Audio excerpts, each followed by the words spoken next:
Fala pessoal, por aqui Marco Matos, bem-vindos ao nosso terceiro episódio do Pod Polícia realizado na Rede Prime de Comunicação. Se inscreva nos nossos canais, ative as notificações e solta a vinheta.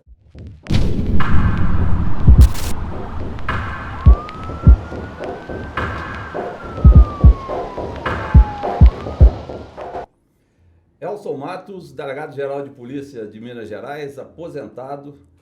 E comigo hoje e sempre o meu parceiro, o meu melhor amigo, o melhor filho do mundo, com quem divido esse Pod Polícia e com quem vamos saber um pouquinho mais da carreira desse policial. E de pronto eu pergunto a ele, quem é o atual Marco Matos? Bom, obrigado ao melhor pai do mundo, como eu sempre digo, é a minha referência, né, desde sempre. Eu entrei para a polícia em 1997, eu fiz o concurso no mesmo ano em que você tomou aqueles 5 tiros, né, de fuzil lá no interior de São Paulo, combatendo uma quadrilha de sequestradores. Esse sequestro ele aconteceu na cidade de Divinópolis e o pagamento do resgate foi no interior de São Paulo. Então, em 97, janeiro, salvo engano, você tomou esses tiros e quando foi em março ou abril, eu prestei o concurso para a Polícia Civil. Entrei então na academia da Polícia Civil naquele ano. Poucos meses depois eu comecei a trabalhar na 11ª Delegacia Distrital. Era uma delegacia que ficava localizada ali perto da Assembleia Legislativa aqui em BH e cuidava de uma área bem sensível ali na Zona Sul, onde tinha várias favelas na sua circunscrição. E lá trabalhei com uma equipe de policiais bastante experiente. Os caras faziam frente com as melhores delegacias do nosso estado, né, da nossa cidade, chefiada pelo Dr. Antônio Carlos Faria. Aí, pouco tempo depois, a gente foi para a Superintendência Metropolitana. Da Superintendência Metropolitana, eu fui para o DEOESP e permaneço lá no DEOESP até hoje, cerca aí de 22, 23 anos, mais ou menos, no DEOESP. Atualmente, eu estou como assessor na Secretaria de Segurança Pública, junto ao secretário Rogério Greco. Eu chefio a unidade de treinamentos do gabinete da Secretaria. Então, todos os cursos operacionais da Secretaria de Segurança passam pela nossa equipe. É uma equipe também, nós conseguimos montar uma equipe extremamente competente lá na Sejusp.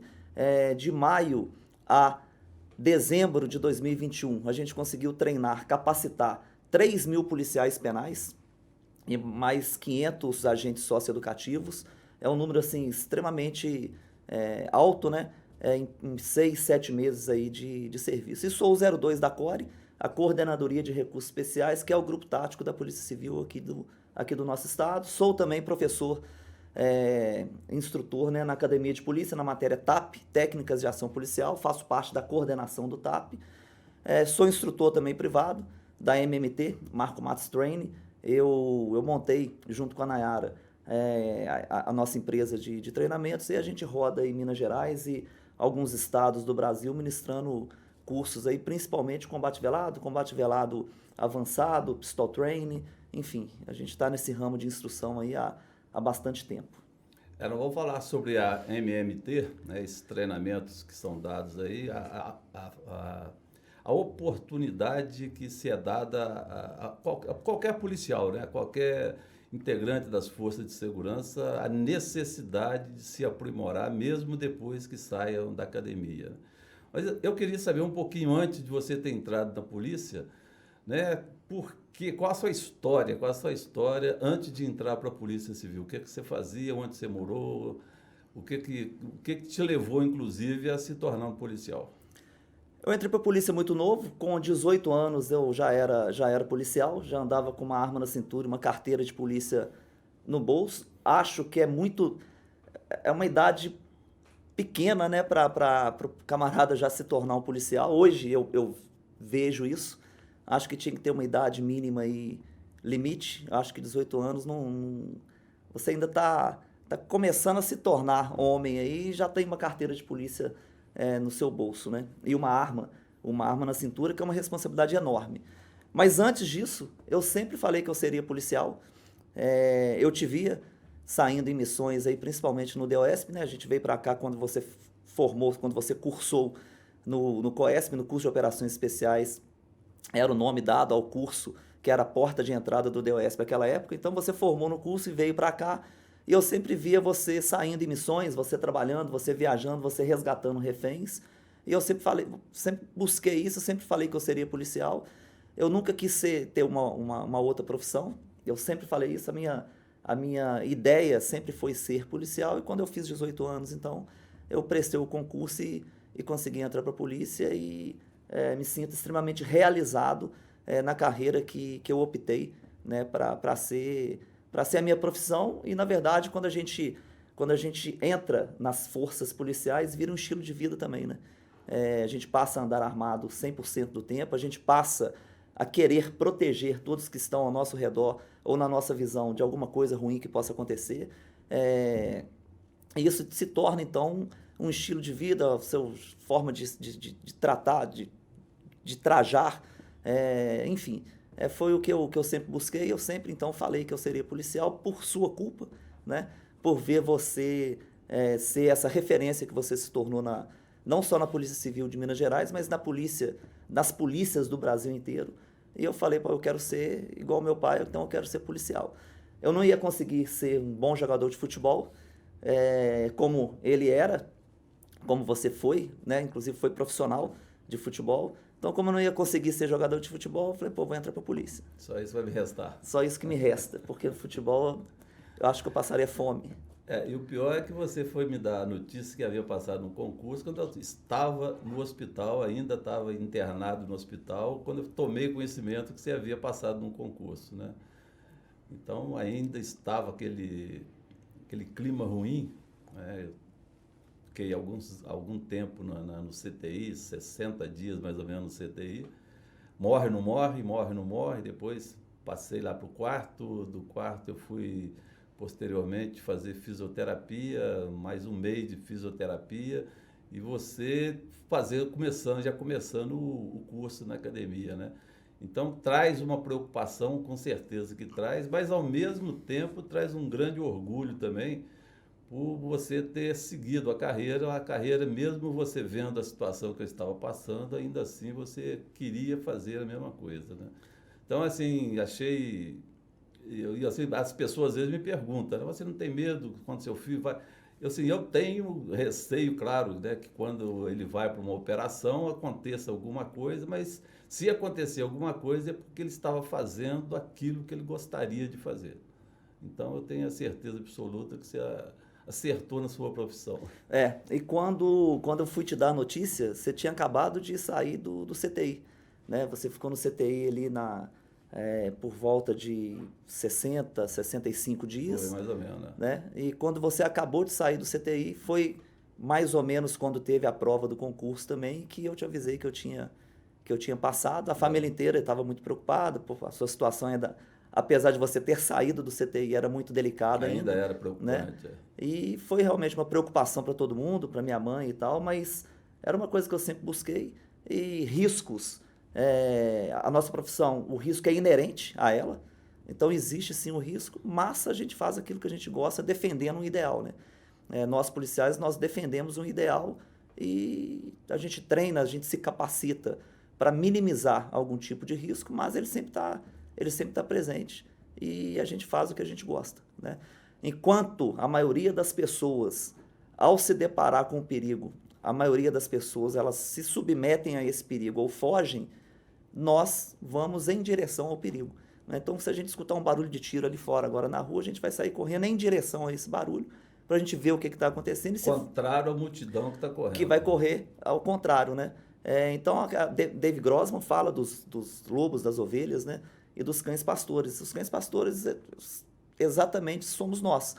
Não só os policiais, mas qualquer um que protege o seu semelhante ali, são considerados cães pastores, né? Então, se alguém tem um acidente de moto ali agora na rua e uma terceira pessoa para socorrer, ele é um cão pastor ali, ele está ajudando aquela pessoa naquele momento. Então, eu sei que o risco pode acontecer, a gente... É difícil, né, a gente falar, pô, eu não tenho medo de entrar num cativeiro, eu não tenho medo de fazer uma patrulha numa favela. Quando a gente tem filho, a gente tem família, a gente se preocupa com inúmeras situações que podem vir a acontecer, mas é aquilo que a gente escolheu e é aquilo que a gente vai fazer até a gente se aposentar, né? Quando eu saio de casa para trabalhar numa operação, eu não penso assim, eu posso não voltar. Eu penso o contrário. Estou saindo de casa agora, 2 horas da manhã, mas no final do dia eu estou aqui, né? E aí a gente vai rompendo aí, a gente já tem 25 anos de profissão, já enfrentamos diversas dificuldades, mas nunca aconteceu nada de grave. Inclusive, operações em que nós dois estávamos juntos. Não é? O primeiro cativeiro que eu tive oportunidade de entrar, de estourar, de resgatar um refém, foi junto com você, né? O sequestro aconteceu no sul de Minas Gerais, um senhor de aproximadamente aí 80 anos de idade, 75 anos de idade. Ele estava em cativeiro por volta aí já de 15 dias, 17 dias, e com a nossa investigação a gente conseguiu prender alguns indivíduos que nos apontaram um primeiro cativeiro. Esse cativeiro era um cativeiro que já tinha sido usado pela quadrilha, mas eles tinham mudado o refém há pouco tempo, na cidade de Caraguatatuba, e a nossa equipe, então, ela se dividiu para procurar outros possíveis cativeiros, né? E acabou a equipe que invadiu esse cativeiro, não sei se você vai se lembrar, mas nós éramos 5 policiais.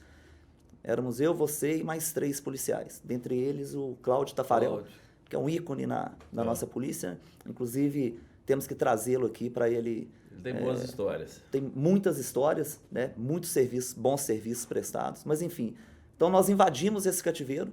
Isso foi em 1998 ou 99, deve ter sido em 99 mais ou menos. Já naquela época, a gente aprendeu um fuzil AR-15, algumas pistolas, prendemos o sequestrador mais procurado do Brasil, o Bozó, o irmão dele e mais um terceiro sequestrador lá dentro da casa, né? Conseguimos resgatar, evidentemente, com vida o empresário, o sequestrado, levamos ele em segurança para sua família no sul de Minas, e esse foi o melhor e o maior serviço que eu já realizei por ter entrado, por ter invadido um cativeiro junto com você. 99,9% dos policiais, eles vão passar 30, 40 anos na polícia e não vão ter a oportunidade de estourar um cativeiro e resgatar um refém. E a gente poder fazer isso aí, como pai e filho, a gente entrando dentro de um cativeiro, né, resgatando uma vítima, é mais raro ainda. No Brasil, eu ainda converso com muitos policiais aí dos outros estados, eu não conheço uma história dessa. Então, a maior emoção que eu já senti na minha vida profissional foi essa, a gente adentrar um cativeiro, né, ter uma troca de tiros, e quando a gente fala em troca de tiros dentro de cativeiro, a gente está falando em troca de tiros num recinto extremamente curto, onde os nossos disparos, eles têm que ter um objetivo ali que a gente não pode errar. Uma precisão muito grande. A precisão deve ser muito grande, né? A ação de choque tem que ser elevada. A nossa velocidade e surpresa, que são os princípios aí do CQB, né, do combate em ambiente confinado, eles devem estar presentes. E após essa troca de tiros, a gente conseguiu resgatar o senhor e entregá-lo para os filhos e para a esposa, depois aí de 17 dias dele em cativeiro, eles entregando várias provas de vida para a família. Só a gente que acompanha um sequestro ali e a família, né, a gente sabe exatamente o que os familiares sentem a hora que recebem essas provas de vida dos sequestrados. Geralmente eles ficam em lugares aí acorrentados, com cordas, enfim, em lugares insalubres, né, onde não tem nenhum espaço para fazer as suas necessidades fisiológicas, comem quando dá, bebem água quando possível. Então, assim, costumo dizer que o pior crime, a gente não consegue quantificar e qualificar crimes, né? Mas talvez seja o pior crime do nosso Código Penal, é a extorsão mediante sequestro, porque ela deixa sequelas para o resto da vida. Mesmo que a gente não deixe, aqui em Minas Gerais a gente não deixa pagar o resgate, a gente tenta chegar nos sequestradores antes então desse pagamento, né? Então a gente resgata com vida o refém e não deixa a família pagar o valor do resgate pedido. Mas mesmo assim, as sequelas ali psicológicas para o sequestrado e para a família, elas vão perdurar aí o resto da vida. Então talvez seja o pior crime elencado aí do nosso Código Penal. Então eu fui convidado para ser palestrante no COP Internacional, uma feira de instruções, de armas, de produtos que acontece em Florianópolis, para falar... Os maiores instrutores do Brasil estarão presentes. Estarão presentes nessa feira, né, nesse congresso internacional, realizado aí pelo Sansone, o mesmo idealizador e realizador da W2C, que é um outro evento aí gigantesco que acontece na base Armalite, lá em São Paulo. E eu vou falar exatamente dos sequestros, da evolução dos sequestros no Brasil. Muita gente acha que os sequestros eles terminaram, eles acabaram, mas, por exemplo, aqui em Minas Gerais, infelizmente, a gente bate recordes de extorsões mediante sequestro na modalidade sapatinho. Que modalidade que é essa? Quando os sequestradores sequestram, né, os gerente de banco e seus familiares. Geralmente isso acontece no final da tarde, a hora que o gerente está chegando dentro de casa. Eles caem para dentro da casa do gerente, fazem então arrebatamento de toda a sua família. De madrugada, parte da quadrilha sai com a família para algum cativeiro ou fica rodando com eles em algum lugar. A outra parte pega o gerente e leva o gerente até o banco. O gerente entra então dentro do banco, saca a quantia que tem lá e paga os sequestradores para que se libere a sua família. É um crime muito rápido de se fazer, geralmente dura menos de 12 horas, né? Sapatinho, porque eles eles não aparecem, eles não vão no banco, por exemplo, então eles vão ali no que a gente diz aí na gíria, e vão na flauta, né? Tentam pegar ali sem chamar nenhum tipo de atenção. E aqui em Minas Gerais a gente tem muito sapatinho. Esse mês de fevereiro que se passou, fevereiro agora de 2022, a gente teve 3 no estado. Na verdade, um deles foi frustrado por uma equipe da Antissequestro, no interior do estado. Os sequestradores já tinham chegado na casa do gerente, eles iriam fazer 12 reféns. O pai e a mãe do gerente já estavam sobre as armas da quadrilha, quando a nossa equipe, a equipe da Antissequestro, chegou e conseguiu prender em flagrante esses sequestradores. A gente combate muito esse crime aqui no nosso estado. O nosso índice de apuração, ele bate na casa dos 100%, como sempre foi nos sequestros clássicos, mas mesmo assim as quadrilhas ainda tentam cometer esse tipo de crime, e a gente tem de 2018 para cá, a gente tem uma onda muito grande aí dos sapatinhos. Então lá na feira, lá no COP, eu vou falar sobre essa evolução do modus operandi aí das quadrilhas de sequestro. Beleza. Quer dizer, o sequestro clássico, então, a gente parece que aprendemos, a Polícia Civil do Brasil todo, ela aprendeu a investigar esse tipo de crime, né? Então, esse tipo de crime, quando a Polícia Civil teve a oportunidade de começar a prender todos os sequestradores que participavam desse tipo de crime, isso aí acabou desincentivando os sequestradores a praticar um crime que, com certeza, eles seriam presos, né? Então, o criminoso normalmente faz isso, né? Ele vai mudando a forma de atuação dele de acordo com a expertise da polícia, que vai adquirindo de acordo com o tempo que você vai trabalhando em determinado tipo de crime, né? É o mesmo caso, por exemplo, antigamente a gente tinha muito o crime de rouba-banco, né? Rouba-banco era uma coisa comum no Brasil. Aquele rouba-banco clássico, né? Clássico, que eles chegavam em horário bancário, entrava lá para dentro da agência, fazia todo mundo como refém, aquela confusão, aí saía com os reféns lá de dentro e levava todo o dinheiro que tinha no banco, né? Os bancos mesmo, eles começaram a entender também que havia uma probabilidade de não haver o rouba-banco, colocando filmagem, porta giratória que impede a entrada de arma de fogo dentro do banco, pouco dinheiro nos caixas, né? Segurança armado. Então, foi um conjunto de operações que fez com que diminuísse esse número de crimes. Né? E especificamente quanto ao rouba-banco aqui no nosso estado, além disso tudo que você falou aí, né, da segurança bancária, foi criada a delegacia de rouba-banco no final da década de 90, início dos anos 2000, onde essa equipe ela conseguiu prender ou matar em trocas de tiro todos os assaltantes de bancos daquela época. Então, foi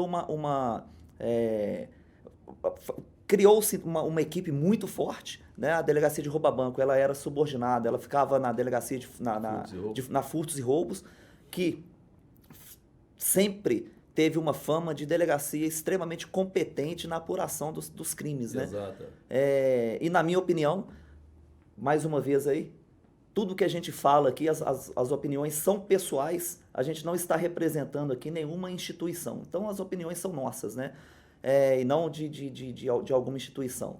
Então, na minha opinião, a administração daquela época, 2006 mais ou menos, de forma extremamente errada, eles acabaram com a furtos e roubo, eles acabaram com a antissequestro, e eles juntaram os policiais da furtos e roubo com os policiais do DEOESP. Isso, e o nome ainda continuou DEOESP, mas acabando lá com a furtos e roubos. Isso teve um lado positivo, quando se juntou a expertise dos policiais da furtos e roubos com a expertise dos policiais do DEOESP, criou-se um departamento bem forte. Mas, por outro lado, acabou enfraquecendo algumas delegacias. Erradamente, então, por aquela administração daquela época, eles entendiam que não tinha mais necessidade de ter uma delegacia de roubo a banco, porque não tinha roubo a banco. E eles achavam que não tinha necessidade de ter uma delegacia de sequestro, porque não tinha sequestro, mas isso era um grande erro. O sequestro, eles continuaram. O sequestro sapatinho, o falso anúncio, eles continuaram. E o sequestro clássico também. E o roubo a banco também continuou. E os roubos a bancos também continuaram. Com uma mudança de modo, mais uma vez, de modus operandi das quadrilhas. Mais perigosa aí. Migrando aí, por exemplo, as explosões de caixa, né, para o novo cangaço. E então foi assim, foi um erro daquela época que foi corrigido em 2018. Em 2018,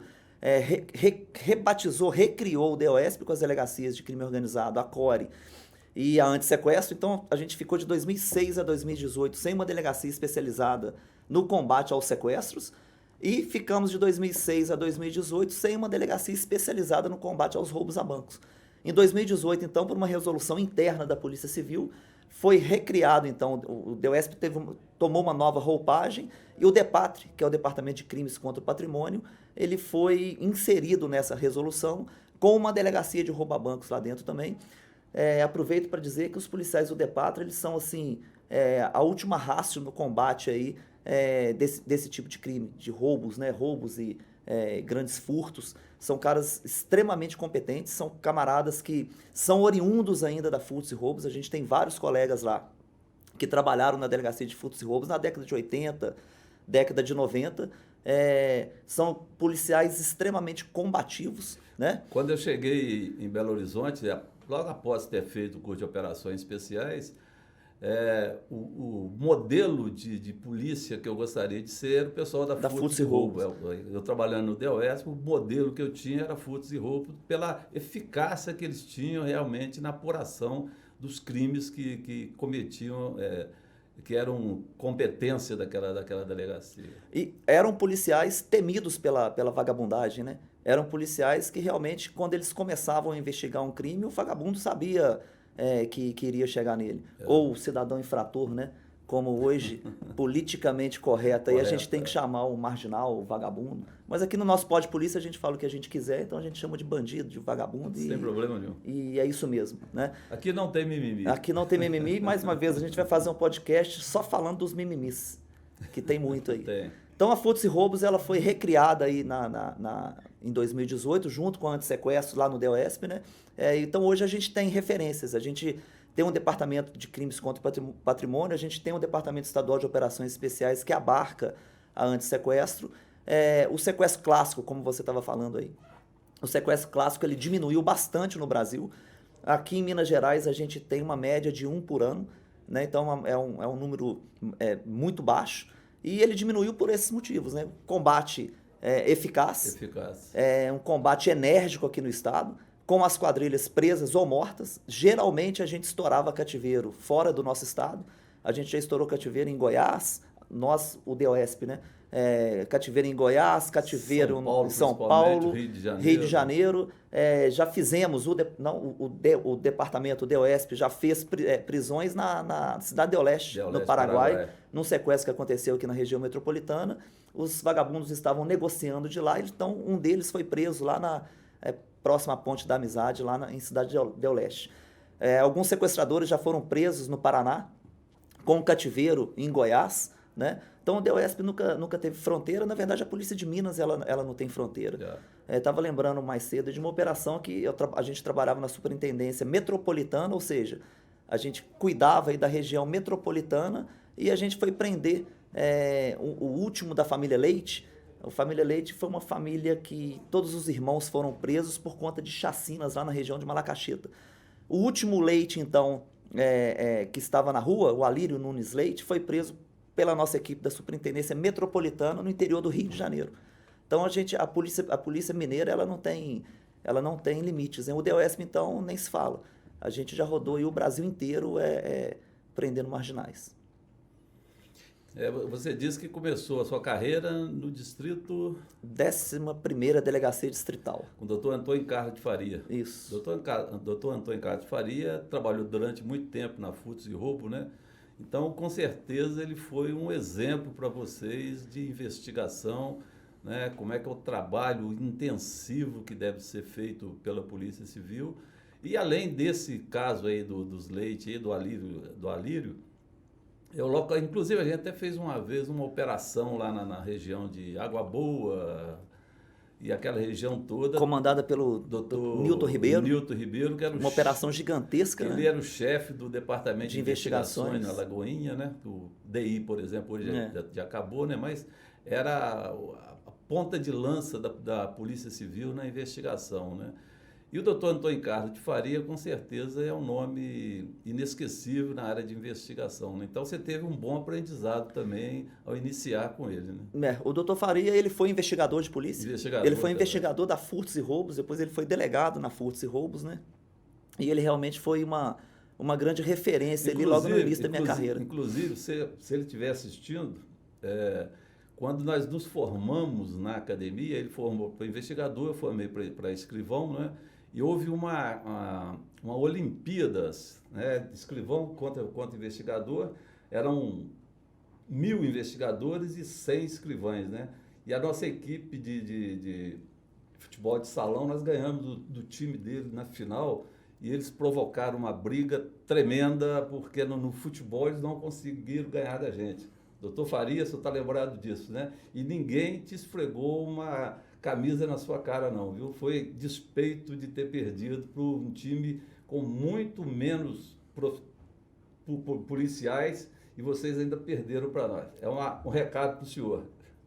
Está lá em Poços de Caldas, está nos ouvindo. O Faria aposentou, hoje ele mora em Poços de Caldas. Foi meu amigo. Foi chefe do departamento lá de Poços, né? Aposentou e ficou por lá. Então, no início da minha carreira, eu tive essa oportunidade de trabalhar com pessoas como ele, não só ele, né, mas toda a equipe lá de investigadores, os escrivães da 11ª, era uma equipe muito, muito forte.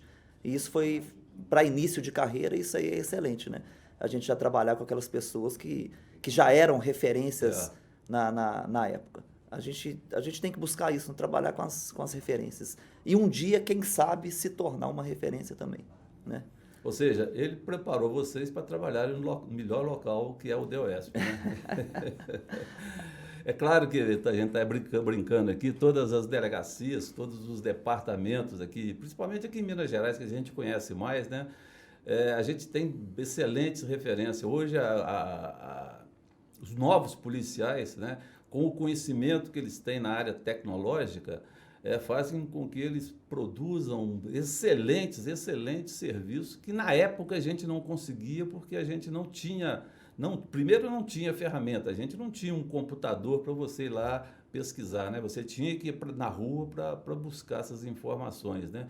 E hoje a tecnologia permite que se façam investigações ainda melhores ainda do que aquelas que a gente fazia. Então a gente tem que dizer que a Polícia Civil ainda está extremamente atuante na sua área de investigação. E com o pouco que a gente tem, a gente produz muito. A gente sabe, principalmente, a gente fica em BH, né? A polícia, o pessoal do interior fala que a polícia de Belo Horizonte, a polícia da capital, é uma polícia diferente da polícia do interior. E realmente a gente fica distante das dificuldades do interior. E a gente sabe que o que os policiais do interior produzem em suas delegacias, em suas regionais, em seus departamentos, com pouquíssimo que eles têm.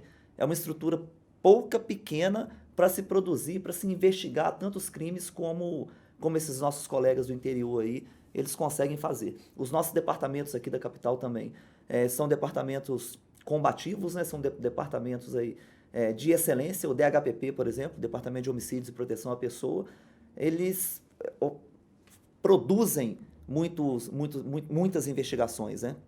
Eles prendem muito, eles apuram muitos homicídios. Sempre se disse que lá é uma escola de investigação, e é verdade, é uma escola de investigação de homicídio. Os policiais que trabalham lá, eles são competentes, eles escrevem bem, e não à toa, muitas das vezes, eles saem de lá para fortalecer as equipes de outros locais. Por exemplo, lá dentro do DEUESP, dentro das delegacias de crime organizado, a gente tem diversos policiais que saíram lá do homicídio, assim como na antissequestro também, a gente tem vários policiais que saíram do homicídio. O DEPATRE, como eu já disse, é outro departamento de excelência, a fraudes, enfim, a nossa Polícia Civil aqui de Minas Gerais, as polícias de Minas, né, são polícias competentes, polícias de excelência, né? Inclusive o DEUESP, principalmente no início, quando eu estava trabalhando lá, tinha muitos policiais da Furtos e Roubo, oriundo da Furtos e Roubo, que facilitou o nosso trabalho, juntou, né, o conhecimento que os policiais da antissequestro tinham, e mais ainda a experiência desses policiais mais antigos fez com que a gente conseguisse ter uma unidade uma unidade e a gente tivesse uma linha de investigação na extorsão mediante sequestro, que era um crime que a gente ainda teve que aprender a investigar durante um ano, 2 anos mais ou menos, até que nós aprendemos como é que se investigava aquele tipo de crime, e a partir daí a gente começou a ter um sucesso de 100% na apuração. É isso aí. Pessoal, a gente vai encerrar então o nosso 3º episódio. Não se esqueçam de se inscreverem nos nossos canais Spotify, YouTube e demais. Ativem as notificações e até a próxima. Valeu!